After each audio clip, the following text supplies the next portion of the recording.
أعزائي المشاهدين، أهلا ومرحبا بكم وحلقة جديدة من برنامج بيت يا رب. دايما بناخد بركة أبونا فيلباتير. أهلا بك يا أبونا. اهلا بحضرتك وبالساده المشاهدين جميعا. بنرحب بأبونا فيلباتير كاهن كنيسة أبو سيفين بأخميم. أهلا بك يا أبونا، وطبعا ناخد دايما بركتك في موضوع النهاردة مهم بيقرب كل الأسر سواء المسيحية أو غير المسيحية، موضوع الخوف. طبعا احنا عارفين الظروف الاقتصادية، الظروف السياسية، الظروف الاجتماعية اللي بتمر بيها البلاد خلت في جميع الأسر في حالة من الخوف. نعرف من قدسك يا ابونا ايه هو الخوف؟ شوفي كده حضرتك، لو حبينا نحط تعريف محدد للخوف، هو ليه تعريفات كتيرة، لكن أنا دايما بميل للتعريف الكتابي للخوف. أول مرة ذكر الخوف في الكتاب المقدس كان على لسان أبونا آدم لما وقع في الخطية. فقال ربنا، لما ربنا كده يقول الكتاب إنه سمع صوت الله يمشي مع هبوب ريح النهار، وقال له آدم آدم أين أنت؟ فقال له إيه؟ سمعت صوتك فخشيت لأني عريان فاختبيت. فده الخوف، ده الخوف. فنقدر نقول من خلال هذا الموقف الكتابي إن تعريف الخوف ببساطة إنه أمر خطأ وقع في أمر خطأ فأصبح يخشاه. يعني أنا أخطيت فبالتالي هخاف من رد الفعل. بالظبط يا فندم، بالظبط يا فندم. ده التعريف الخوف اللي بنستوحيه من أول قصص الكتاب المقدس. والخوف الحقيقة ليه أكتر من نوع، والخوف الحقيقة أقدر أقول لحضرتك إنه دلوقتي مرض العصر. مرض العصر. كتير قوي نسمع يقول لك أنا خايف، خايف وقلقان، خايف ومش مستريح، خايف ومش مطمئن، خايف من المستقبل، خايف من المرض، خايف من الحياة الاقتصادية. في نوع من أنواع الخوف من الطبيعة، ناس تخاف من الأماكن العالية، ناس تخاف من ركوب البحر، ناس تخاف من الحشرات. صدقيني لما أقولك إن في ناس عندها هستيرية الخوف أو فوبيا الخوف من حاجات بسيطة، حاجات بسيطة جدا. إلا إن اللي نقدر نقوله إن الخوف وجد في الخليقة من بعد السقوط. يعني أقدر أقول لك إن ما قبل السقوط ما كانش فيه خوف. طالما في خطية بالظبط خوف، بالظبط كده. قبل السقوط ما كانش فيه خوف، الخوف ما كانش موجود. نسمع كده إن آدم هو اللي إدى للحيوانات أسمائها، وبالتالي آدم كان يقعد مع الأسد، مع النمر، مع الحيوانات اللي لها هذا الطبع المتوحش، وما كانش يخاف منها. في حين إن بعد الخطية سامحيني ممكن الواحد يخاف من أي حيوان في الطريق، حاسس إن أنا غلط. بالظبط. عشان كده الآباء اللي بعدوا عن الخطية ورجعوا للخليقة الأولى اللي بيقول عنها معلمنا بولس الرسول إن كان أحد في المسيح فهو خليقة جديدة، اللي رجعوا للخليقة الأولى ديت نلاقيهم مرتاحين جدا، مفيش خوف. نسمع عن الأنبا بولا إنه كان بيعيش مع الحيوانات في الصحراء. نسمع عن القديس الأنبا برسوم العريان إنه كان بيروض تعبان ضخم، حاجة ضخمة، وبالتالي ما عرفوش الخوف. ليه؟ رجعوا للخليقة الأولى، رجعوا للخليقة اللي كانت بدون خوف ما قبل السقوط. يعني نقدر نقول إن الخوف أنواع. طب هل في خوف إيجابي يا ابونا؟ بصي حضرتك، في خوف يسموه الآباء كده الخوف المقدس، ويقول عنه الكتاب كده إن رأس الحكمة مخافة الله. وزمان كده الكبار علمونا حاجة كويسة هقولها لحضرتك، قالوا خاف من اللي ما يخافش من ربنا. خاف من اللي ما يخافش من ربنا، ودي معناها عميق جدا. معناها ان كل انسان ليس فيه مخافة الله ممكن يعمل اي حاجة. وبالتالي مخافة الله دي بدء الحكمة او رأس الحكمة زي ما بيقول الكتاب. وان كان الانبا انطونيوس يعلمنا تعليم مغاير خالص، يقول لاولاده كده في مرة من المرات مجتمع باولاده، يقول لهم يا ابنائي حسن انكم تخافون الله ولكني انا لا اخافه. انا لا اخافه. هو يعني مدح الخوف كويس. بالظبط، حسنا انكم تخافون الله ولكني انا لا اخافه. فيتعجبوا تلاميذه يقولوا له ازاي يا معلم تقول كده؟ قال لهم لأني انا احبه والحب يطرد الخوف خارجا. طالما حبيت ربنا بالظبط كده. عطى امان. فالمحبة الكاملة لله خليت خوفه من ربنا بقى الخوف الأبوي. زي ما واحد بقى يقول كده ده أبويا، حتى لو غضب عليا، حتى لو تعبني أنا مش هخاف منه، لأنه برضه في حنين المحبة. في المحبة. عشان كده داود يقول كده أقع في يدي الله خير من أن أقع في ولا أقع في يدي بني البشر. يخاف من بني البشر لكن ما يخافش من مين؟ من ربنا. من ربنا. من ربنا. من ربنا. يعني فالخوف من الله ده خوف مقدس، والخوف من الله يخلينا نمشي حسب وصايا وتعليم الله، فده خوف جميل ايجابي حلو. بينما الخوف السلبي اللي حضرتك بتتكلم عليه بقى الخوف من ظروف الحياه، الخوف من المتاعب، الخوف من الحيوانات، الخوف من الطبيعه، الخوف من الازمات والمشاكل، الخوف من المستقبل، واشكال والوان من الخوف لا عد ولا حصر لها.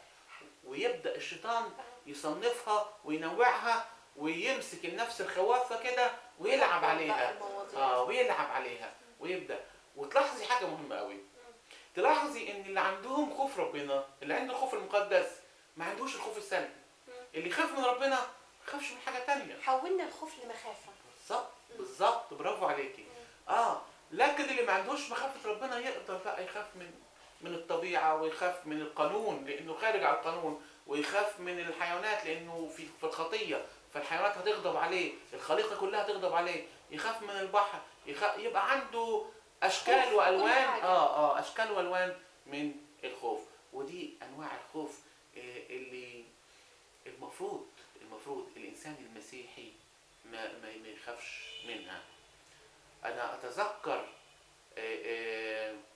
ان رب المجد يسوع قال كده كلمة جميلة قوي في نقطة الخوف دي بالنسبة للي بيخافوا من الاضطهاد. قال وأما خوفهم فلا تخافوا. يقصد مين؟ المضطهدين. ومرة تاني قال لهم قال لهم لا تخافوا ممن يقتلون الجسد وبعد ذلك ليس لهم سلطان أن يفعلوا أكثر، بل أريكم ممن تخافوا. وهو بقى خوف ربنا. هو بقى الخوف المقدس. انا ما اخافش انا ما اخافش من الهيئه الجسدي، انا ما اخافش من البشر، ما اخافش من بني البشر.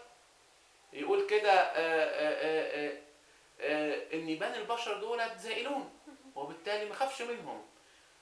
بينما الخوف من ربنا هو ده الاساسي. بني البشر ممكن يكون لهم سلطان على الجسد، ممكن يهلكوا الجسد، بينما هناك من يهلك الجسد والروح كلاهما. عشان كده ده هو ربنا اللي المفروض نخاف منه، والمفروض نتبع وصاياه خشية وخوفا منه ومحبة فيه بالأكثر. محبة ربنا، حطيت محبة ربنا بالتالي زال الخوف. طب ازاي نعالج الخوف يا ابونا؟ بصي كده حضرتك، يعني من الكلام اللي قلناه ومن الكلام اللي بدينا نفصله دوت، مخافة ربنا أول طريق لإزالة أي مخاوف أخرى. حطيت مخافة ربنا بالظبط، بالتالي أنا شلت كل حاجة ممكن تخوفني. مخافة ربنا تخليني أزيل أي مخاوف أخرى ممكن تعتريني. لو أنا عايش في مخافة الله، لو أنا عايش حسب مرضاة الله، هيكون كل شيء في العالم بالنسبة لي كأن لا شيء، كأن لا شيء. علشان كده كلمة لا تخف لأني معك اتكررت في الكتاب أكتر من مرة. من النقطة دي عاوزين نقول ذكر الكتاب المقدس أو السيد المسيح كتير كلمة لا تخافوا. هل مثلا كان عارف، أو طبعا أكيد ربنا عارف الخوف البشري أو الطبيعة البشرية؟ عارف طبيعة البشر، وعارف إن مع دخول الخطية للإنسان دخل الخوف برضه للإنسان. مع الخطية والخوف بدأ الإنسان يبقى يعني زي ما بيقولوا بالبلدي كده خواف، يخاف من أي شيء. لكن الحقيقة إن اللي عنده مخافة ربنا يطرح كل هذه المخاوف خارجا. خوف الله يطرح كل المخاوف دي خارجا. فأول طريقة لعلاج الخوف مخافة الله. مخافة الله. بس أنا عايز هنا في علاج الخوف أقول نقطة مهمة قوي. أقول إن الأطفال الصغيرين أحيانا إحنا نزرع جواهم الخوف. بالظبط. وبالتالي طريقة العلاج بتبقى صعبة. اه فبالتالي انا عايز كل مسيحي وكل مسيحية من تنشئة اولادهم الصغيرين ما يربهمش على الخوف. ده زمان كنا نشوف اباء وامهات يخوفوا اولادهم بالعسكري، يخوفوا اولادهم بحيوانات الطريق، يخوفوا اولادهم باي امر مسيء، يخوفوا اولادهم بالعقاب. حصلت بالعقاب بالظبط. كره بين الحاجات دي. بالظبط بالعقاب. انت لو عملت كذا انا هطفي عليك النور. وفي حته تانية كمان ممكن احنا بنقع فيها، بابا يسوع يزعل منه. دي مهمة جدا، كويس انك انت بابا يسوع جبت دي النقطة دي احنا عايزين من دلوقتي نزرع في نفوس الولاد ان رب المجد يسوع عمره شوفوا ازاي بقى بقولها، ما بيزعل من الانسان حتى وهو خاطئ. الرجاء، علمهم الرجاء. يزعل من الخطية. ده يقال عن الرب يسوع، قيل عنه كده في الانجيل انه كان محبا للعشارين والخطاة. كان بيحب الخطاة. جاء للمرضى ليس الاصحاء. بالظبط، كان بيحب الخطاة. فازاي بقى لما اعمل خطية ده هو بيزعل عليا مش بيزعل مني. لما انا اعمل خطية ربنا يزعل عليا مش يزعل مني. لما انا اعمل خطية ده ما يخوفنيش، ده بالعكس. احنا عايزين ننزع هذه الثقافة علشان لما اعمل خطية اجري بسرعة على ربنا واحتمي فيه واقول له من فضلك يا رب سامحني، خلاص ما عدتش اعمل الخطية دي تاني. مش لاني زعلان مني ولا لاني خايف منه، لا، لان الخطية دي فصلتني عنه وانا مش عايز انفصل عنه. هو خير كل الخير وليس فيه فساد وليس فيه خطية، وبالتالي الخطية بتخليني انا دخلت في الفساد وبتخليني انا بعدت عنه ففصلتني عن ربنا. الخطية لما تفصلني عن ربنا تخليني اشعر بالخوف بقى. انا انفصلت عن مصدر الطمأنينة. ما احنا حولنا كده مصدر السكينة. حولنا من المخافة للخوف. بالظبط يا فندم. بالظبط كلامك مظبوط. انا تحولت دلوقتي من اني في حضن ربنا في هذا الحصن المنيع. يقول كده المزمور اسم الرب برج منيع يسرع اليه الصديق ويتمنع. حصن منيع بسرع ليه وبتمنع باسم ربنا. طب لو انا بعيد عن ربنا هخاف. فانصح كل الاباء وكل الامهات انهم ما يتمادوش في تخويف اولادهم. بالظبط. احنا بننشأ جيل عن خوف. بننشأ جيل مليان بالرعب. ليه كده؟ لا، احنا المفروض ان احنا نقول لهم احنا ربنا معانا فما نخافش ابدا، احنا ربنا سندنا فما نخافش ابدا، احنا ربنا بيقوينا فما نخافش ابدا. ده مرة من المرات كان في حرب بين الفلسطينيين وبين بني اسرائيل، وكان في واحد اسمه جوليات يطلع كل يوم يهين شعب الله ويهين الله ذاته ويجدف على اسمه المبارك.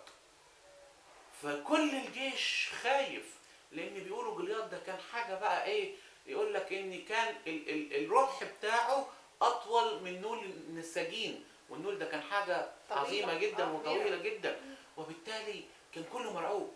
يجي واحد عنده مخافه الله، طفل صغير صبي اسمه داوود، يقول عنه الكتاب كده انه كان اشقر مع حلاوه في العينين، فكان حاجه كده ايه، حاجه ديسنت كده، حاجه جميله. بالرغم ان هم صغير ما خافش بقى من جوليات يروح لشاول بقى ويقول له بقى ايه، اديني ان انا انزل احارب جوليات. يقول له تحاربه ازاي انت صغير؟ يقول له لا كيف تجرأ هذا الاغلف ويعير شعب الله.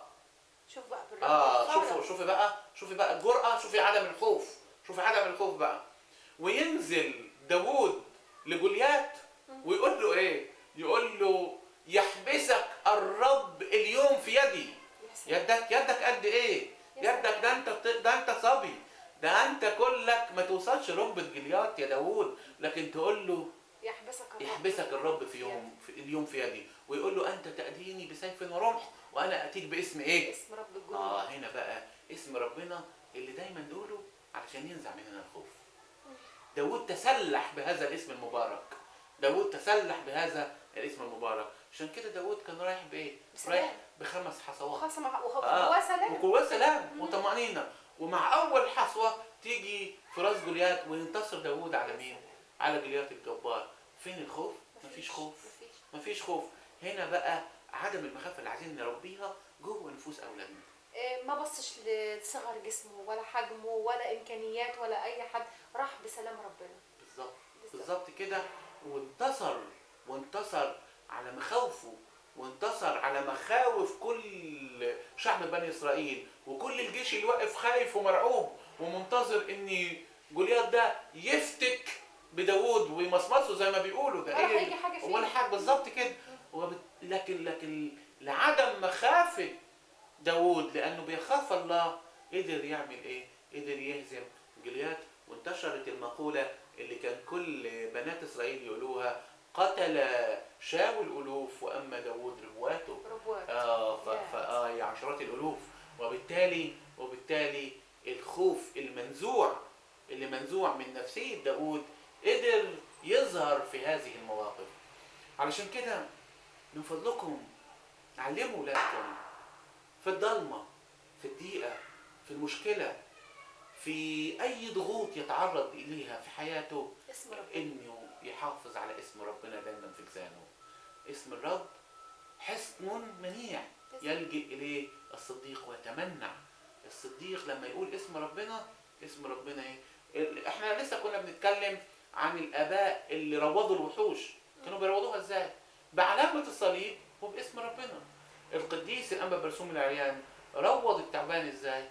بعلامة الصليب وباسم ربنا. ماري جرجس وهو بيستشهد. نزع السم. ومفعول السم ازاي؟ بعلامة الصليب. وما خافش وشرب السم. ما خافش وشرب السم ازاي؟ بعلامة الصليب. فتقولي لي اعالج ازاي الخوف في نفوس اولادنا؟ اقول لك اسم ربنا وعلامة ابن الانسان اللي قال عنها انها هتظهر في المجيء الثاني، اللي هي علامة الصليب المقدس. علامة الصليب المقدس يهرب منها عدو الخير ويراها الشيطان فيتبخر، ويقول كده انه اعطيكم السلطان ان تدوسوا الحيات والعقارب وكل قوات العدو. ما هو الخوف ده من ضمن قوات العدو. الخوف ده من ضمن قوات العدو. يدينا ربنا ان احنا ننتصر على الخوف باسمه المبارك القدوس وبعلامته المقدسة التي صارت رمز للنصرة ورمز للقوة وللانتصار على الخوف. هل احنا كآباء او امهات بنبقى سبب من اسباب الخوف؟ احنا طبعا دلوقتي وسائل الاعلام والميديا والتليفونات اللي في ايدينا دايما بننشر الحاجات السلبية، من قتل، من ضرب، من تخويف، من ترهيب. احنا بنبقى ممكن عامل اساسي في تخويف ولادنا. صدقيني لما اقول لك ان بيبقى فيه على النقيضين، بمعنى في ناس تخوف اولادها لدرجه ان الولد يبقى مرعوب يقوم يروح الحمام لوحده بالليل. وفي اسر تجرأ اولادها لدرجه انها تخليهم يحضروا افلام رعب فيطلع الولد شرس. الوسطيه بقى. بالظبط. الاعتدال الطريق الوسطى خلصها الكثيرين. الاعتدال بقى الوسطيه. يبقى عندنا خوف ربنا، اما خوف الناس ما نعرفوش. حطيت السلاح معايا تمام، بالتالي اي حاجه هتبقى قدامي يعني هقدر احمي نفسي بيها. مظبوط. اي حاجه قدام اسم ربنا وقدام علامه الصليب المقدسه المباركه اقدر اتسلح بيها واقدر اتقوى بيها. علامه الصليب قويه وفعاله. نصلي كده في عيد الصليب ونقول الصليب هو رجاؤنا، الصليب هو فخرنا، الصليب هو نصرنا في حروبنا ضد الشيطان. كل الآباء استطاعوا انهم يحاربوا الشياطين بعلامة الصليب المباركة. وبالتالي علامة الصليب تقتل الخوف وما يبقالهوش سلطان علينا. الخوف من الاضطهاد خاصة واحنا بنمر بظروف ربما يكون في خيال الكثيرين ان احنا مضطهدين، ان احنا ربما يكون بيضيقوا علينا الامور، احنا يكون متربصين بينا. لكن احنا علمنا الكتاب ان خوفهم لا تخافوا. رب المجد يسوع قال لا تخافوا ممن يهلكون الجسد وبعد ذلك ليس لهم سلطان ان يفعلوا اكثر، بل اريكم ممن تخافوا. خافوا ممن بعدما يهلك الجسد له سلطان ان يلقي الروح ايضا في جهنم. وبالتالي احنا ما نخافش من المضطهدين ابدا. ده ابائنا الشهداء وقفوا قدام المضطهدين بكل شجاعه، بكل شجاعه، لدرجه ان تاريخ العالم كله يستغرب على شجاعه هؤلاء البسطاء. ازاي بقى من ازاي قلة حيلتهم؟ بالظبط بقت بالظبط حيلتهم قليلة. ازاي الخوف اتنزع منهم، ازاي يقفوا قدام الاباطره وقدام الملوك وقدام الولاه ويعترفوا باسم المسيح. هي دي ايه الشجاعه، القوة دي؟ هي جايبينها دي من القوه فين؟ دي بالظبط. ايه الشجاعه دي وايه القوه دي؟ السر فين؟ السر في اسم المسيح، اسم المسيح. السر في علامه الصليب المقدسه، السر في انهم داقوا المسيح واختبروه وعاشوا معاه وخافوه فعملوا بوصاياه، وبالتالي اي خوف تاني حتى خوف الموت مفيش. خدي بالك ان المسيح ذاته هزم لنا الموت، لان في ناس كتير قوي برضو بيخافوا من الموت. ايوه من صح. ضمن المخاوف بقى ناس بتخاف من الموت، لكن يقول كده في كورنثوس الاولى 15 يقول ان المسيح قال اين شوكتك يا موت، اين غلبتك يا هويه. فالمسيح لصالحنا انتصر على الموت وانتصر على الهويه. بالعكس، ده يعني في الناس اللي بتبص بطريقة إيجابية، الموت ده لقاء السيد المسيح أو لقاء ربنا، إن أنا أكون مستعد ليه. إحنا بقى الناس اللي عاوزة تخاف بتخاف وخلاص. نفس الكلام اللي حضرتك بتقوليه، ابائنا الشهداء كانوا بيخرجوا لساحات الاستشهاد ببيض الثياب. يقول لك انا هلبس ثياب عرسي، يقول له ليه؟ اصل النهارده يوم استشهادي، النهارده يوم عرسي. الله، ده انت رايح هتموت. قول له ماله، ده الموت ده جسر ذهبي هينقلني لحياه ابديه، هينقلني للقاء عريسي الحقيقي رب المجد يسوع. ده الموت ده ما يخوفنيش ابدا، انا هعيش مع المسيح فما فيش خوف. ياما قديسين لبسوا ملابس العرس، ياما قديسين لبسوا ملابس بيضاء، ياما قديسين كانوا مملوئين بالفرح وقت استشهادهم وقت موتهم. مفيش خوف من الموت. ليه؟ حولنا مفيش الخوف خوف؟ لإيجابي. خوف بالظبط إيجابي. بالظبط كده، مفيش خوف. ليه؟ لأن اسم المسيح جواهم، قوة المسيح معاهم، أصبحوا خليقة جديدة في المسيح يسوع. زي ما قال معلمنا القديس بولس الرسول، إن كان أحد في المسيح فهو خليقة جديدة. الخليقة اللي كان عليها آدم في البداية قبل الخطية، الخليقة اللي خلت آدم يلعب مع الحيوانات، الخليقة اللي خلت آدم هو اللي يختار أسماء الحيوانات مفيش سقوط يا بونا، ويلقبها. فبالتالي مفيش خوف. بالظبط بالظبط كده. طيب عاوزين نسمع منك كلمة طمأنينة لأولادنا. طبعا احنا مش هننكر ان احنا الفترة دي مرينا بظروف صعبة، طبعا بنذكر أحداث البطرسية. عاوزين يعني نسمع منك يا بونا كلمة طمأنينة لأولادنا. دلوقتي للأسف ناس كتيرة أو أولاد كتيرة بتقول احنا بنخاف، احنا خايفين نروح نصلي. فنسمع منك يا بونا كلمة طمأنينة لأولادنا. هو أنا هستأذن حضرتك في حاجة، أنا لم أشعر قط بخوف المسيحيين من الاضطهاد للأمانة. أطفال مفيش اضطهاد، بس هقول لحضرتك الخوف. حاجة، كل ما بيحصل حادث في كنيسة من الكنايس بيزداد تلقائيا ألاقي أعداد المصلين في بتزيد. الكنايس بتتكدس، والناس كأنها بتقول أيوة. فين المكان اللي عليه الدور في التفجير عشان نجري ونروح له. احنا عندنا شهيدة هنا من شهداء كنيسة البطرسية من كنيسة أبو سفين أخميم، اسمها الشهيدة سامية جميل. بنكلم زوجها بيقول أنا أتمنى يدوني خبر إمتى وفين الكنيسة اللي جاي عليها الدور علشان أروح وأبقى مع زوجتي الشهيدة اللي راحت. أنا نفسي أستشهد. الحقيقة إن ده أقدر أقول لك أصبح هدف بل وأمنية لكل مسيحي إنه ينال إكليل الشهادة. دي طريقة سهلة جدا، دي طريقة سهلة جدا. ده احنا بنشكر الإخوة القائمين على عملية الاستشهاد ديت. ده احنا بنقول لهم كتر خيركم، انتوا بتوصلونا لمكان الأبدية بسهولة وبسلاسة. لا ده بالعكس، احنا ما نخافش أبدا من الاستشهاد. لكن زي ما حضرتك بتقولي يمكن أولادنا الصغيرين فروق فردية مع الأطفال، مع مناظر الدم، أيوة، مع مناظر الأشلاء، مع مناظر التفجير والتدمير اللي حصلت، وربما يوجد في داخلهم بعض الخوف. ما يمكن احنا بنقول مش الخوف من الاستشهاد، الخوف من المناظر. بالظبط. المناظر طبعا احنا بنراعي أطفال ونفسيتهم، فاحنا عاوزين رسالة طمأنينة ان أولادنا ما تخافش. أنا هقول لهم إن ربنا إدى وعد صادق وأمين، بالظبط. وقال عن الكنيسة إن أبواب الجحيم لن تقوى عليها. فخدوا بالكم يا احبائي يا اولادي الصغيرين، ان كنيستنا مش هي الكنيسه اللي هي المباني يا اولاد، اللي هي الحيطان والبيبان والصور. لا، الكنيسه اللي هي جسد المسيح، اللي هي جماعه المؤمنين، هي دي اللي ابواب الجحيم لن تقوى عليها. فما فيش قوه على الارض تقدر تزعزعنا من محبتنا للمسيح. ما فيش قوه على الارض تقدر تخوفنا وتخلينا نبقى ضد المسيح. مفيش قوة على الأرض تقدر تزرع جوانا خوف إلا الخوف اللي جوانا من ربنا. علشان كده أنا بقول لهم اطمئنوا جدا جدا جدا، وخدوا بالكم إن نصيب كل من تعرضوا للاستشهاد هو الأكاليل السمائية، الإكليل الممجد. ده الكنيسة تحط الشهداء قبل القديسين مرتبة عالية.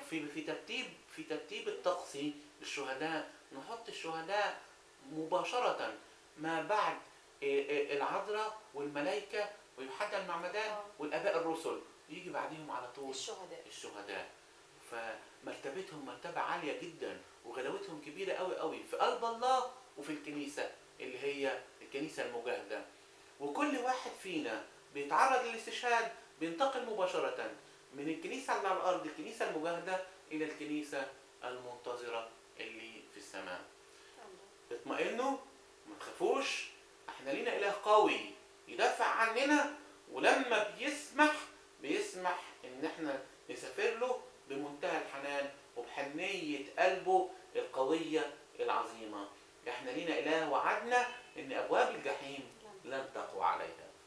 في نهاية الحلقة بنشكر قدسك يا ابونا، ودايما نقول يا رب اجعل بيوتنا بيوت صلاة، بيوت طهارة، بيوت بركة، ودايما نقول يا رب انزع عننا الخوف، ودايما نقول يا رب يا رب خلي حياتنا كلها طمأنينة وسلام باسم السيد المسيح. شكرا لكم أعزائي المشاهدين، وعلى وعد بلقاء في حلقة قادمة. شكرا لكم.